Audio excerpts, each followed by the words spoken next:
할렐루야. 선한 이웃 공동체 김용희 목사입니다. 9월 한 달도 여러분의 평안을 주의 이름으로 선포합니다. 아멘. 오늘 하나님의 말씀은 빌레몬서 1장 8절에서 21절. 그는 내 신복이라. 말씀이 길어서 한 절만 제가 읽어보도록 하겠습니다. 1장 12절. 내게 그를 돌려 보내노니 그는 내 신복이라. 아멘. 8월 마지막 날 수원집을 완전히 정리하고 나오려는데요. 유리문에 작은 메모지가 하나 붙여있는 것을 제가 발견하게 되었습니다. 가서 그 메모를 떼면서 내용을 살펴보니까 역대상 4장 40절 말씀을 의지한 저의 오래된 기도문이었어요. 기름지고 아름다운 목장 같은 교회를 세울 수 있는 장소를 발견하게 하시고 주님의 허락하신 양떼를 잘 돌보게 하여 주옵소서. 아멘. 저는 그 기도문을 읽고 제 가슴이 막 떨리는 것을 느꼈습니다. 아주 오래전부터 품고 있던 그 기도는 현재 저의 삶의 터전인 제천에서 작고 예쁜 교회 신백 사랑방교회를 세움으로 이루어졌습니다. 지금은 비록 남편 한 사람이지만 주님이 허락하신 귀한 영혼들도 곧 돌볼 수 있도록 맡겨주실 것을 저는 믿고 기도하고 있습니다. 저의 기도가 끝까지 이루어질 수 있도록 저와 함께 기도해 주시기를 바라며 오늘 말씀을 시작하도록 하겠습니다. 빌레몬서는 사도 바울이 옥중에서 만난 노예 오네시모를 그의 주인인 빌레몬에게 다시 돌려보내면서 그를 용서하고 용납하여 종이 아닌 사랑하는 형제로 받아줄 것을 요청하는 편지 글입니다. 오늘 말씀의 주제인 그는 내 신복이다. 이 말씀은 사도 바울이 오네시모를 떠올리며 그의 주인인 빌레몬에게 언급한 말입니다. 헬라어로 신복이란 단어는 심장, 생명, 영혼이라는 의미를 갖고 있습니다. 이 말을 다시 쉽게 정리하면 그는 내 신복이라. 이 말은 그는 내 심장이며 내 생명이며 나와 하나다라는 최고의 칭찬이자 찬사라는 말씀입니다. 사랑하는 여러분, 여러분은 이 칭찬의 말씀을 누구에게 듣고 싶으신가요? 아주 오래전 강릉에서 열린 워크숍에 참석한 적이 있는데 그때 사회자가 참석자들에게 서로 얼굴을 마주 보라고 합니다. 그리고 지금 내가 듣고 싶은 말이 무엇인지 말해주고 상대가 그 말을 듣고 그 말을 그대로 해주라는 거였어요. 제 옆에 있는 분에게 저도 역시 당신이 지금 무슨 말이 가장 듣고 싶은지 물었습니다. 그런데 그분은 주저하지 않고 나를 칭찬해 주세요. 저는 그 말을 듣고 깜짝 놀랐습니다.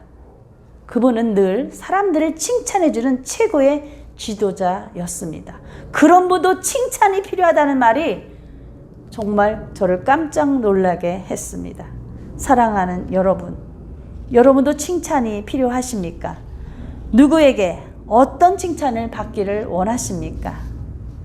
저도 칭찬을 받고 싶습니다.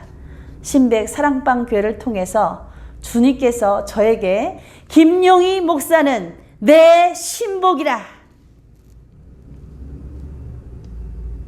상상만 해도 힘이 막 생기는 말씀입니다. 우리가 흔히 신복이다 이러면 우리 머릿속에 다양한 생각들이 들어오죠. 그런 사람이라면 분명히 완벽하거나 뭔가 특별하거나 어떤 뛰어난 능력이 있는 사람이 아닌가. 그런데 오늘 바울에게 최고의 칭찬을 듣는 오네시모는 우리의 이런 상상을 완벽하게 바꿔놓습니다. 그는 완벽하지도 특별하지도 뛰어난 능력도 없는 세상에서 가장 약한 존재이며 범법자이며 도망자에 불과한 노예였습니다. 그런데 그가 어떻게 사도 바울에게 그는 내 신복이라 이 말씀을 듣는 신복이 되었을까요? 오늘 말씀을 자세히 살펴보니 그에게는 3번의 만남이 있었습니다. 그 만남은 그의 인생을 바꿔놨으며 오늘 그는 내 신복이라 이 말씀에 주인공이 됩니다. 첫 번째 만남은 사도 바울과의 만남입니다. 빌레몬서 1장 9절에서 10절 말씀을 보니 사도 바울이 로마 감옥에 감금되어 있을 때 오네시모를 만났다고 써 있어요. 그런데 어떻게 오네시모를 만나게 됐는지 자세하게 나오지는 않습니다. 그러나 성경학자들은 오네시모가 주인인 빌레몬과 문제가 생기면서 그 문제를 해결해 줄 사람, 바로 그 사람이 사도 바울임을 알게 되었고, 그렇게 사도 바울을 찾아오게 되면서 만나게 된 게 아니냐라고 추론하고 있습니다. 사랑하는 여러분, 우리는 살면서 참 많은 어려운 문제를 만나게 됩니다. 그때 우리는 누구를 떠올리며 누구에게 의논하러 가게 됩니까? 우리에게 영적 지도자는 누구입니까? 더 쉽게 말하자면 우리의 생활과 우리의 삶과 우리의 신앙에 문제가 생겼을 때 힘이 되어주는 그 사람이 누구입니까? 주인 빌레몬과 문제가 생긴 오네시모는 즉시 사도 바울을 만나러 갑니다. 그 만남을 통해 오네시모는 노예에서 바울의 영적 아들이 될 뿐 아니라 바울이 그를 소개할 때 그는 내 신복이라 최고의 칭찬을 받는 사람이 됩니다. 두 번째 만남은 자신의 주인인 빌레몬과의 만남입니다.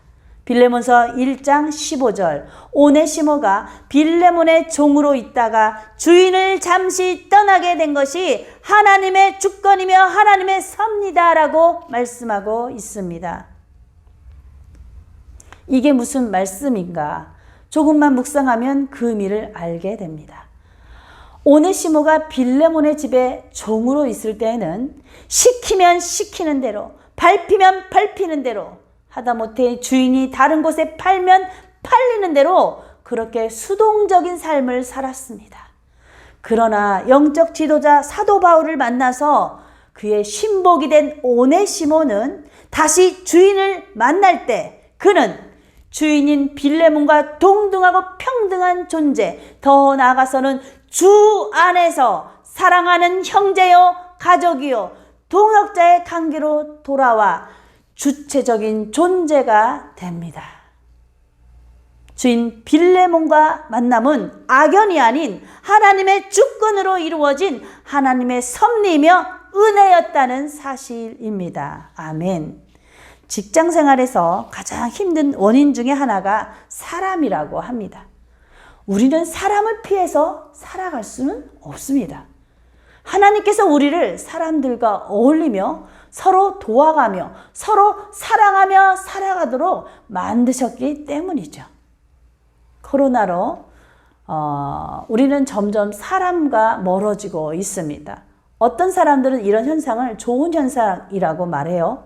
사람들과 떨어져 있으니까 다투는 일이 많이 줄었다고 합니다. 그렇게 우리에게 나홀로 문화가 이제 생겨나죠. 혼밥, 혼술, 혼영, 혼행. 참 말도 잘 지어냅니다. 그러다 보니 개인주의 문화가 점점 더 심화됩니다. 누군가가 내게 말을 거는 것도 이제는 거슬려요. 누군가가 내 감정, 내 영역, 내 사생활을 침범하면 분노를 참지 못합니다. 내 이웃사람이 잘 살고 있는지 어쩐지 관심도 없어요. 사랑하는 여러분, 우리는 사람을 떠나서는 살 수 없습니다. 사람은 함께 돌보면서, 함께 의지하면서, 함께 사랑하면서 살아갈 때에 사람다워집니다. 사람을 두려워하지 마시기 바랍니다. 내 주변에 누가 있습니까? 나를 약하게 만드는 사람, 나의 자존심을 사정없이 밟는 사람, 만나기만 하면 내 마음에 상처를 주는 사람, 너무 미워서 견딜 수 없는 사람이 있습니까? 하나님의 주권, 하나님의 섭리가 있음을 깨달으시고 잘 이겨나가시기를 주님의 이름으로 축원합니다. 주인 빌레몬과의 만남은 또 다른 사람, 오네시모에게 새로운 삶의 기회를 열어주는 영적 지도자 사도 바울을 만나는 중요한 계기가 됩니다. 그리고 그는 사도 바울의 최고의 신복이 됩니다. 세 번째, 예수 그리스도와의 만남입니다. 빌레몬서 1장 11절, 오네시모가 전에는 무익한 자였는데 이제는 유익한 자가 되었다고 합니다. 헬라어로 오네시모라는 이름은 유익한이라는 의미가 있습니다. 그 당시에 노예들에게는 흔히 지어진 이름이라고 해요. 왜냐하면 노예들은 게으르고 잘 훈련되어 있지 않다는 생각이 강해서 노예들이 좀 더 부지런하고 유익하기를 바라는 마음을 담아 지은 이름이라고 보면 되겠습니다. 사실 노예에게 무슨 희망이 있겠어요. 어차피 사람이 아닌 주인의 소유물, 물건 취급을 받아가며 살아가는 그런 존재에게 어떤 유익한 삶을 바랄 수 있겠습니까? 오네시모도 그런 삶을 살고 있다가 주인 빌레몬과 문제가 생기면서 사도 바울을 만나게 됩니다. 사도 바울을 통해 오네시모는 예수 그리스도를 만나게 됩니다. 고린도후서 5장 17절, 누구든지 그리스도 안에 있으면 새로운 피조물이라. 이전 것은 지나갔으니 보라 새 것이 되었도다. 예수 그리스도를 만난 오네시모는 새로운 피조물, 새로운 삶을 살게 됩니다. 자신이 무익한 종의 삶을 사는 보잘것없는 존재라고 생각하며 살아왔는데 이제 예수 그리스도를 만나면서 그의 인생은 새롭게 변합니다. 비록 육신의 신분은 종이나 그의 영적인 주인은 하나님의 백성, 하나님의 자녀가 되었다는 사실입니다. 자신이 유익한 사람, 가치 있는 사람이라고 생각하는 사람은 어떤 사람을 만나도 어떤 환경에서도 당당하고 자신이 있습니다. 존경받는 신앙인이자 미국 제16대 대통령 에브라햄 링컨이 대통령 취임식에서 구두 재화공인 아버지로 인해 상원 의원으로부터 조롱을 받습니다. 그들이 말합니다. 어쩌다 당신이 이 나라의 대통령이 됐지만 당신은 당신의 출신을 잊지 마시오.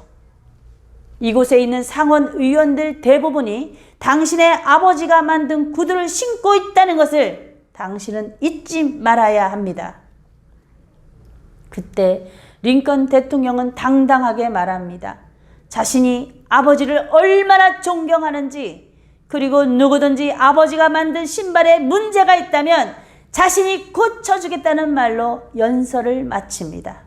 사랑하는 여러분, 지금 자신이 무익한 사람, 가치 없는 사람이라고 생각하는 사람이 있습니까?